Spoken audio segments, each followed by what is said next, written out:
like just outside the top 25 that should be paid attention to. We should know, maybe worth mentioning, like one team right out of the gate, just as far as teams to watch that I had a tough time with, not ranking, but they made of a bit of a surprising run last year in the postseason was 3A Crystal Lake Central. They ended up winning the 3A state title last year. Um, Unbelievable postseason run that they went on. You love to see teams do it. It kind of reminded me of what Plainfield East did a few years back with Brady Lauk. They entered the postseason kind of 500 under 500 and made a run. Crystal Lake Central was the same deal. Like I think they might have been right at 500, Gavin. Um, but then they end up going on winning 3A state, and that was kind of where we were at. Like they lost some guys from last year. They were 500 going into the postseason. So hey, they're a team that we're gonna watch. But we did not, pull the trigger and put them in the Power 25. Who are some other teams that you guys maybe had that you really like coming into this year that we did not put in the Power 25? Yeah, I can just kind of kick it off first with a few. Like Dunlap, for me, they won 28 games last year. They won their conference. And they returned like almost every guy from last year's team, including some really good pitching that they kind of relied on last year. Ottawa Marquette, we'll get into them a little bit later. St. Joe Ogden, a 32-win season, won their conference. They probably lost their two like most impactful players positionally, in Luke Landris and Braxton Waller. But they still have a ton of quality depth coming back, both on the mound and positionally. Washington won 24 games last year. Again, they returned some of their better players from last year's team, and they're going to be pretty senior heavy this year. Morton, they always win a lot of games, and they return their ace, Ryan Schaffnet, who had a really good season last year, just throws a ton of strikes. Galesburg will have some good arms this year in 2025, and they won 21 games last year. And then Normal U High, they have some arms that we've seen this preseason that are mid-upper 80s guys, and then they have some college commits in their senior class too that will add some positional depth for them as well. I was also eyeing a few others like O'Fallon. I know we went down and did our Southern Illinois St. Louis preseason ID winter event a couple weeks ago, and like they had a couple pieces to kind of add on to what we already knew about them. But like I thought Asher Cantu keeps going the right direction. They've got Connor Blue, one of the top, draft arms in the state, kind of leading the way with them or for them on the mound. They have Dane Haraski and Trey Haraski as well. Like they've got a lot of interesting pieces down there at O'Fallon. Carson Bauer, left-hand hitting middle infielder. Lake Zurich is one that I'm just kind of eyeing. A team to watch. I think in the best. Gosh, I don't know the right way to put it, but like that fits them perfectly. Like they are one to be on the radar. It's a new coach, Mike Manos over there. He had been the Nazareth AD after leaving St. Viator as their head coach, but he's back now coaching. And anybody that kind of knew his St. Viator clubs, like they could always compete. He loves to run the bases. He loves to score in a million different ways. He really knows the game. He really knows how to just utilize the team and, all the substitution rules and everything like that. But like Lake Zurich's got talent. They've got Dylan Fogelsong at shortstop. They've got a lot on the mound. They've got pieces all over. So that's just one I'm eyeing. They're coming off an 18-12 year last year. They've got a couple of young pieces too, and like Carson Hamblin, and we saw Alex Toth this offseason and some others. St. Charles North, Coach Genke over there, like they're always good. We ended up going with St. Charles East in our Power 25 this year. Like St. Charles North was definitely one that we were talking about. That should be a really good rivalry game when they match up this year. But they've got Keaton Reinke. They've got plenty of guys to know. Matt Ritchie's another one. That's a 2027 that could play an impact on that team. Mason Netzel is a really balanced shortstop for them that they have. There's others as well. So just a few I was eyeing there. Yeah, I mean, in my time doing this, there's some teams you just always got to watch for, right? Like St. Charles North kind of falls into that category. Lockport is another one. They always got a ton of talent running through.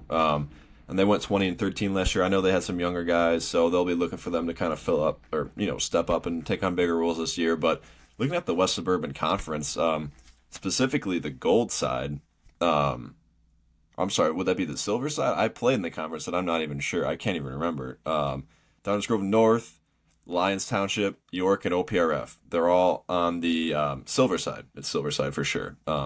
Silver side, just 4 teams that are all coming off good years. I mean, Downers Grove North, they won 30 games last year. They bring back some good pieces, but I know they lost like their Jimmy Janikis of the world. But they'll still have a good looking club.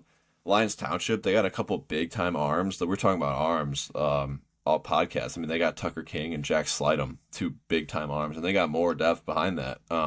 York, I mean, they lose Ryan Sloan, but they won 31 games last year, and they've been sneaky good for the past 3 years. So one to watch. And OPRF, they got one of the more talented lineups in the state. So with them, it's just kind of a matter of can they pitch it. So they're good. All 4 of them are good bubble teams. Would not be surprised to see any of them pop into the Power 25 soon with a good start. Your call out on York is an awesome call out. I think we have never, not given them enough credit the last couple of years, and all they do is make it to state. Coach Kalal did a great job with those guys over there. That's a really good call out. Tyler, are there any teams on here that you're eyeing as well?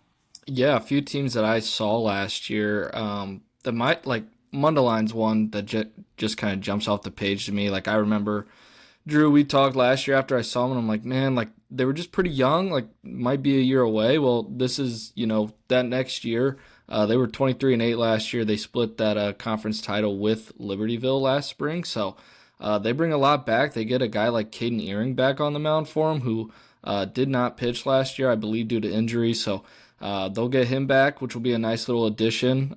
He's going to St. Louis. He's a good arm. He was a future gamer for us a couple years back. But they've also got guys like Nick Zaloni and Johnny Weiss up the middle, who I think both can really defend. So Mundelein's a really interesting team for me. And then, like, next team is Sycamore.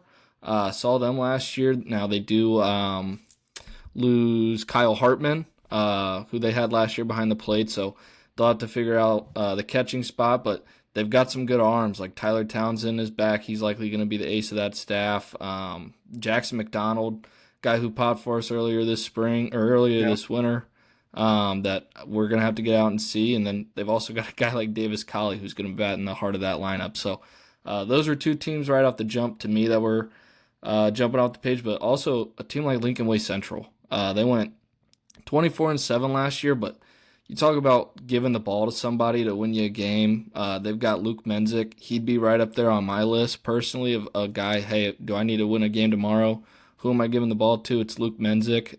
But they've also got guys like Liam Marsich, Filippo Barada. Like, they've got a ton of talent always rolling through there as well. So they've got a new coach there with Coach Cutt. So it'll be interesting to see how the Knights do this spring. And I was gonna say Lincoln Way Central because to me it's 2 Lincoln Ways, Lincoln Way East and Lincoln Way Central. Like, I think maybe going back the past 6 years or so, those are 2 teams that were pretty much mainstays in our Power 25. Now, I know Lincoln Way East, like losing Tyler Bell, who's, making a huge impact at Kentucky as a freshman, is a huge loss. But both Lincoln Ways, outside of Lincoln Way West, like Lincoln Way East and Lincoln Way Central, there's always talent coming through those programs, especially recently. So, like, it would not be a surprise if Lincoln Way East, quickly starts out hot and there's guys that are playing for them that maybe we don't know about, and they deserve to be in the Power 25. So I'll be keyed in on them. Cary Grove, I think pretty much anybody in the Fox Valley you could pick out and be like, hey, you got to watch them.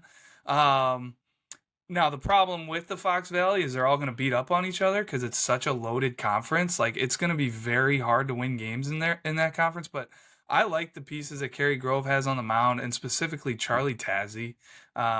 I just think he's got dynamic stuff with some of the best spin in the state.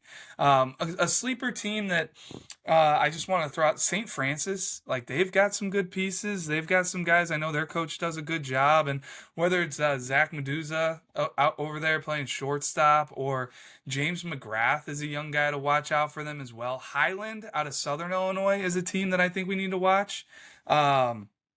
Chase Knable put up video game numbers last year for them. They also have Braxton Decker, a right-handed arm that I really like. He has had like some control questions in the past to where if he's in the strike zone, Highland's going to have two really good arms that I think will win a lot of games down there.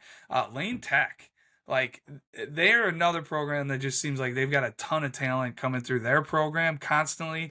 Like the hardest thing I think with them this year was just that they lost Sushi Wilson to IMG. Like I think they very well could have been in the Power 25, but that's a huge loss. They do have a freshman over there that we're gonna have to get our eyes on, Dodger Frericks. Um, Big body. I want to say he's like 6'6", 6'7", and I've already seen video up to 90 as a freshman. So Lane Tech will have a very intriguing 2028 coming through the program. Um, Glenbrook North, I mean, they're led by the number one player in our 2026 class, Ethan Bass. But they've got some pieces. We saw an arm from them who showed really well this winter. St. Rita's always tough.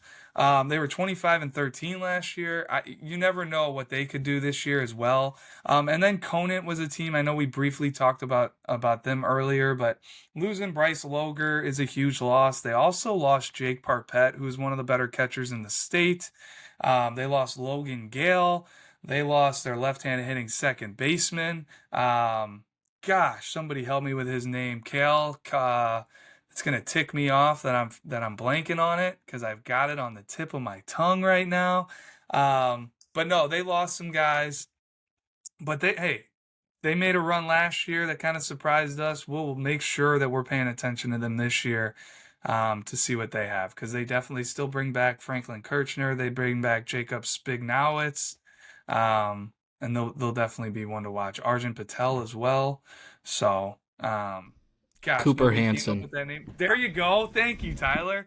All right, I was gonna say Kale Hansen, but that's a left-handed hitter I really like for Grays Lake Central. So, Cooper Hansen was another one they lost. But if anybody else has any other names to throw out there as far as teams that maybe we didn't touch